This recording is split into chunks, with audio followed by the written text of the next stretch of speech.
Every tech boom leaves a trail of transformation. First, it was Bitcoin, now it's AI. And the same operations that once chased crypto are fueling the next gold rush. IREN, formerly Iris Energy, is one company leading that change. The Australian company has a major footprint in Texas, where cheap power and open land are fueling a new wave of AI-ready data centers. And they're not alone. The Electric Power Research Institute projects U.S. data centers could consume up to 9% of the nation's total electricity by 2030, more than double today's levels. AI's demand for electricity is so intense that hyperscalers are now looking to Bitcoin miners for help.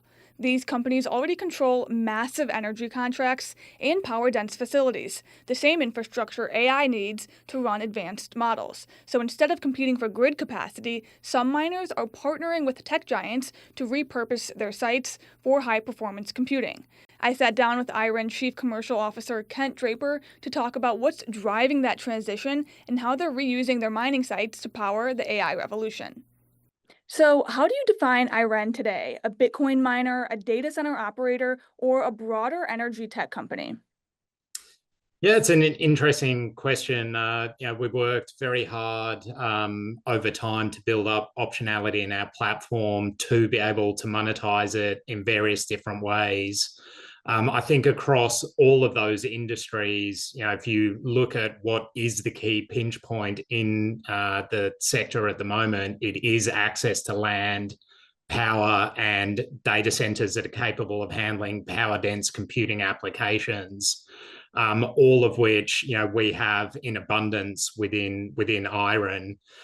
So we are, in a sense, very unique. We have most recently been expanding rapidly in our AI cloud services sector.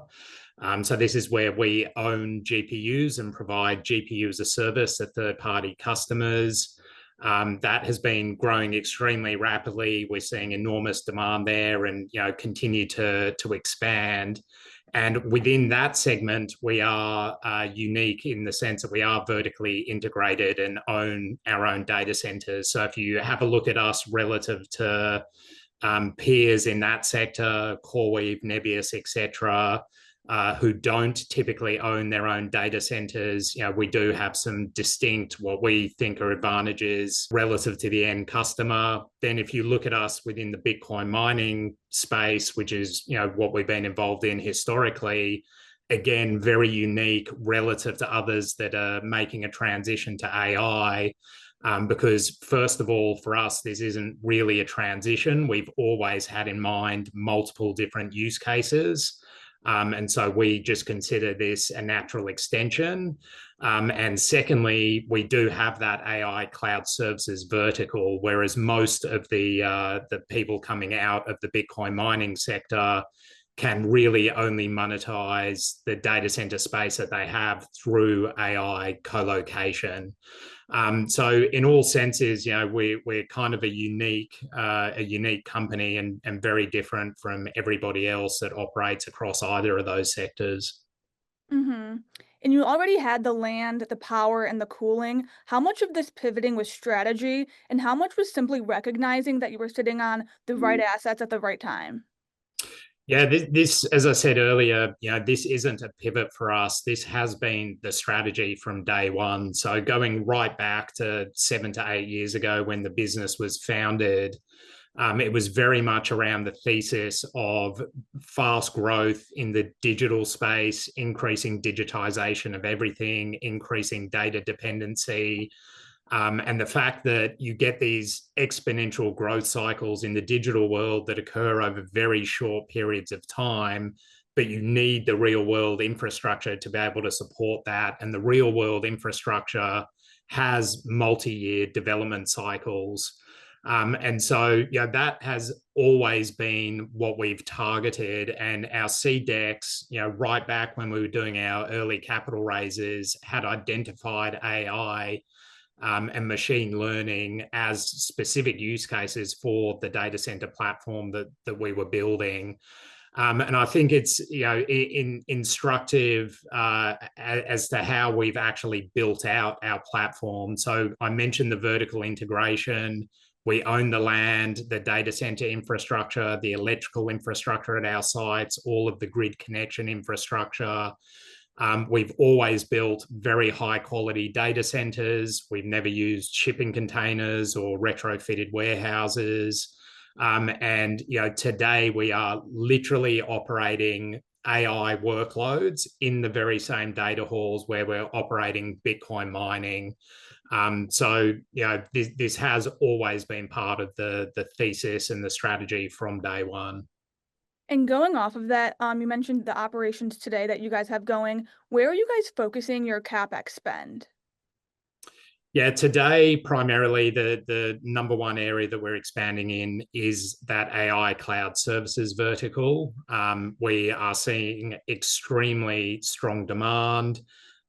We recently announced that we were expanding our GPU fleet out to 23,000 of the primarily top tier NVIDIA Blackwell GPUs.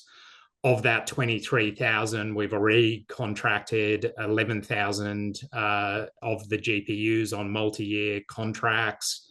It's an extremely strong demand position, evidenced by the fact that for the majority of those contracts, we've actually contracted the GPUs well in advance of them arriving at our facilities, which historically customers have actually been pretty reticent to purchase GPU capacity in advance of it actually being on site and operational. So I think it gives you a very clear picture of the demand that we're seeing on the GPU as a service side.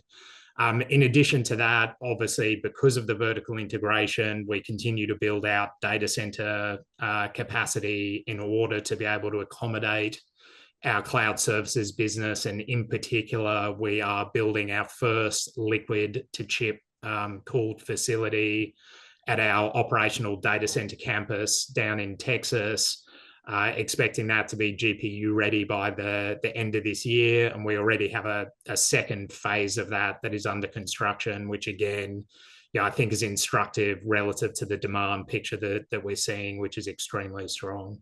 And AI demand has been called the new oil. Does that feel true from your seat? And what are the new constraints replacing energy scarcity? Yeah, it does seem like this could be the next phase of the industrial revolution, or the digital equivalent thereof. I mean, AI has the potential to change the way that we operate, in individuals' everyday lives as corporations. And the demand that we're seeing today is extremely strong. So, whether it's the new oil or something entirely different, I'll let the sort of market comment on that. But from a pure demand picture, it is extremely strong today, and we're very excited about the potential for where the industry grows.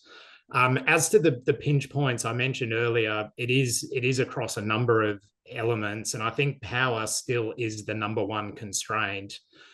There is a lack of data center space today that's capable of handling the rack densities that are required for GPUs. But in order to build more data centers, you ultimately need more land and power to start with. And land and power and access to power is becoming increasingly hard to come by. We've been doing greenfield development of projects from day one of our platform, because again, we thought that was a major part of our thesis, would be having access to significant amounts of land and power. And when we started doing development of these projects, you could get a project from zero to actual grid connected operations within 2 to 3 years. Now the timeline is more like 5 to 7 years.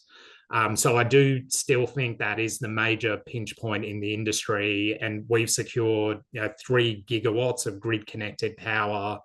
Close to a gigawatt of which is already connected and online, and 2 gigawatts which is available over the course of 2026 and 2027. So we do feel like we're in an extremely strong spot given that platform that we built up. And how do existing power and network connections help get data centers online faster than simply just building new ones? Yeah, so there's a number of elements that go into it, but ultimately, in order to build data centers, you do need access to land and power, and in particular, grid-connected power will always be preferred than behind the meter or on-site generation. Because it has much more resiliency and you're not taking single generator risk. So across the industry, we do see a real preference for grid connected power. And as I was saying earlier, if you are just starting down that path today, if you're trying to do greenfield development of projects from scratch, you're looking at only being able to get power online 5 to 7 years from now in most markets. And so it's vitally important that that land and power, you started work on that many years ago, and near-term access to power. So this is power that's available in 2026 and 2027. Is extremely valuable, much more so than power that's available in 2030, 2031, etc. So the platform again that we built up, we have a lot of power coming online over the course of 26 and 27, 2 gigawatts of power. Sitting behind that, we have a large pipeline of development projects of various stages through the connection process that we expect to continue to be able to supplement over the subsequent years. And it is the major pinch point in the industry because you can't build data centers without that land and power access. And to wrap things up here, what would you say is your biggest strategic priority for the year ahead? Yeah, I mentioned the expansion of our cloud services business earlier, and that's certainly where we see the bulk of our growth moving forward here. I'm very excited about continuing to expand our air-cooled fleet up in British Columbia. We've got the capability to add an additional 40,000 GPUs there over the course of 2026. And then we have our liquid cooled build out at our existing operating data center campus in Texas. The 2 phases of that we've announced to date is 100 megawatts of IT load of liquid cooled facilities. That's capable of hosting just under 40,000 GB300 GPUs, which is NVIDIA's top tier GPUs, which now puts us into the truly into the hyperscaler and large foundational AI lab sites in terms of what we're able to provide. So, enormously excited, potential for 100,000 GPUs to be operational across the course of 26. And we genuinely serve all ranges of customers now across the entire sector. Thanks so much for taking the time. Thanks for having me today. As demand for AI power keeps surging, companies like IREN are redefining what it means to be a miner, less about chasing coins and more about powering the next generation of compute.